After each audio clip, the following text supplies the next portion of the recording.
अवधूत चिंतन श्री गुरुदेव दत्त. दत्तगुरूंच्या सान्निध्यात बदलणारा भाग्यलेख.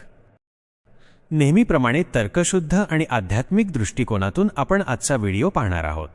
हा व्हिडिओ सुद्धा नेहमीप्रमाणे खास होणार आहे, म्हणून हा व्हिडिओ आपण पूर्ण पहा. मानवी जीवन हे अनेक गोष्टींनी प्रभावित होत असते. कर्म, प्रारब्ध, संचित आणि दत्तगुरूंचा कृपाशीर्वाद. खरोखर दत्तगुरूंच्या सान्निध्यात आपला भाग्यलेख बदलतो का? आणि हे कशाप्रकारे घडते? चला याचा तर्कशुद्ध आणि आध्यात्मिक दृष्टिकोनातून विचार करूया. पण त्याआधी नेहमीप्रमाणे मी या दत्त परिवाराच्या वतीने श्री गुरुदत्तांच्या पावनचरणी अशी प्रार्थना करतो की तुमच्यावर आणि तुमच्या कुटुंबावर सदैव दत्तगुरूंची कृपा राहो आणि तुमचे इच्छित मनोरथ पूर्ण होऊन तुम्हाला निरोगी आरोग्य, सुख, शांती, समृद्धी, संपत्ती, समाधान प्राप्त होवो. प्रारब्ध, संचित आणि क्रियमाण कर्माचा प्रभाव. आपले भाग्य किंवा नशीब कशावर अवलंबून असते? भारतीय तत्त्वज्ञानानुसार आपले जीवन 3 प्रकारच्या कर्मांवर अवलंबून असते.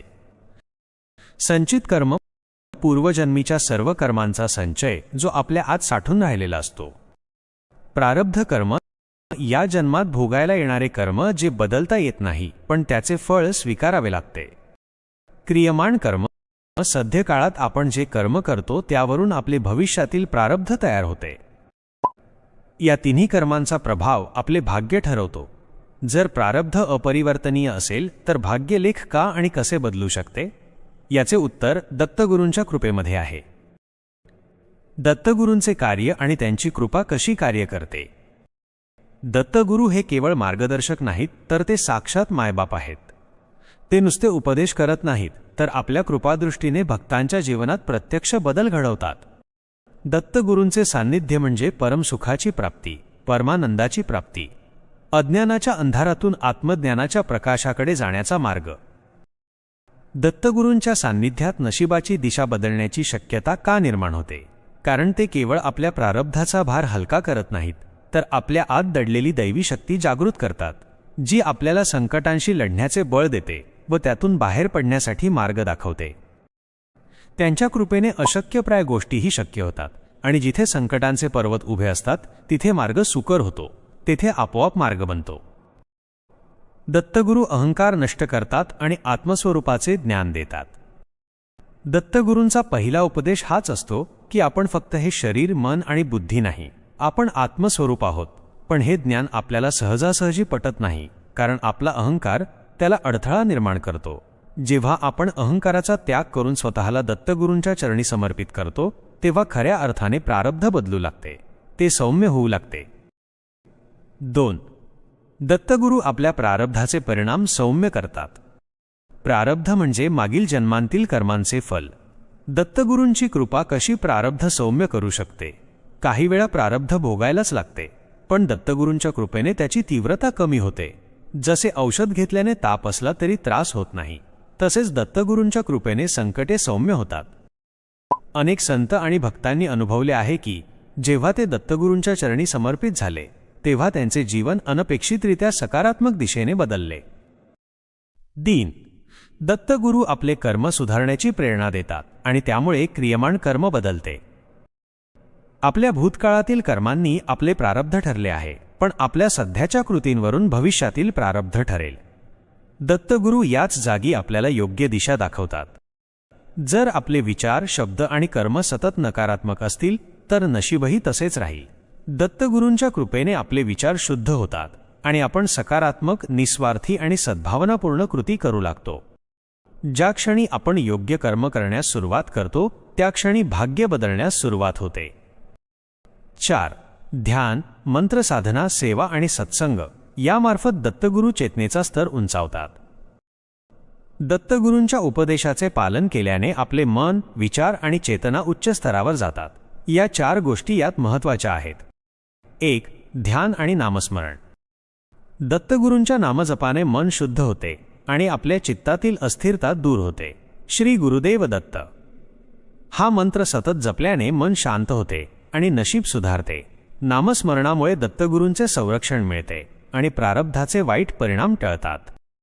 अनेक भक्तांनी अनुभवले आहे की श्री गुरुदेव दत्त हा मंत्र संकटांमध्ये एक कवचाप्रमाणे कार्य करतो.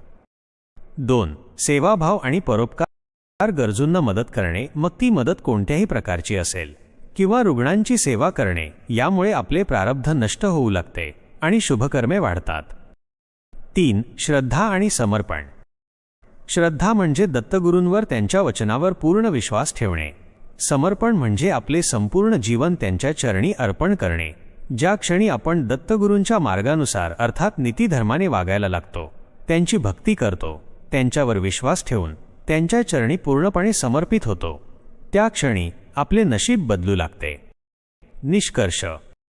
दत्तगुरूंच्या सान्निध्यात भाग्य बदलते, कारण ते केवळ हस्तरेषेवर अवलंबून नसते, तर आपल्या कर्म, विचारसरणी आणि साधनेवर अवलंबून असते. दत्तगुरू अहंकार नष्ट करतात आणि आत्मज्ञान देतात. ते प्रारब्धाचे वाईट परिणाम सौम्य करतात. ते आपले कर्म सुधारण्याची प्रेरणा देतात, ज्यामुळे क्रियमाण कर्म सुधारते. ध्यान, नामस्मरण, मंत्रसाधना, सेवा आणि सत्संग यामुळे चेतनेचा स्तर उंचावतो. जर योग्य भक्तिभावाने आणि श्रद्धेने दत्तगुरूंच्या चरणी आपण स्वतःला समर्पित केले, तर प्रारब्ध बदलणे शक्य आहे, कारण दत्तगुरूंच्या कृपेने अशक्य ते शक्य होते. श्रीपादष्ट. श्री गणेशाय नमः. श्री सरस्वत्यै नमः. श्री गुरुभ्यो नमः. वेदांत वेद्यो वरयोगिरूपं जगत्प्रकाशं सुरलोकपूज्यं इष्टार्थसिद्धिं करुणाकरेशं श्रीपादराजं शरणं प्रपद्ये. योगीशरूपं परमात्मवेशं सदानुरागं सहकार्यरूपं वरप्रसादं विबुधैकसेव्यं श्रीपादराजं शरणं प्रपद्ये. काषाय वस्त्रं करदण्डधारिणं कमण्डलुं पद्मकरेण शङ्खं चक्रगदाभूषितभूषणाढ्यं श्रीपादराजं शरणं प्रपद्ये. भूलोकसारं भुवनैकनाथं नाथादिनाथं नरलोकनाथं कृष्णावतारं करुणाकटाक्षं श्रीपादराजं शरणं प्रपद्ये. लोकाभिरामं गुणभूषणाढ्यं तेजोमुनिश्रेष्ठमुनिवरेण्यं समस्तदुःखानि भयानि शान्तं श्रीपादराजं शरणं प्रपद्ये. कृष्णासुतीरे वसति प्रसिद्धं श्रीपादश्रीवल्लभयोगीमूर्तिं सर्वे जनश्चिन्तितकल्पवृक्षं श्रीपादराजं शरणं प्रपद्ये. मन्त्राब्धिराजं युतिराजपुण्यं त्रैलोक्यनाथं जनसेव्यनाथं आनन्दचित्तम् अखिलात्मतेजं श्रीपादराजं शरणं प्रपद्ये. मन्त्रानुगम्यं महानिर्वितेजं महत्प्रकाशं महशान्तमूर्तिं त्रैलोक्यचित्तम् अखिलात्मतेजसं श्रीपादराजं शरणं प्रपद्ये. इति श्रीपादश्री अष्टक सुसंपूर्णम्. हा व्हिडिओ आपल्याला आवडला असेल व उपयुक्त वाटला असेल तर या व्हिडिओला लाईक करा व आपण चॅनलला सबस्क्राईब केलं नसेल तर या चॅनलला सबस्क्राईब करा व या दत्त परिवाराचे सदस्य व्हा आणि हा व्हिडिओ जास्तीत जास्त भक्तांपर्यंत पोहोचवा जेणेकरून त्यांनाही याचा लाभ होईल.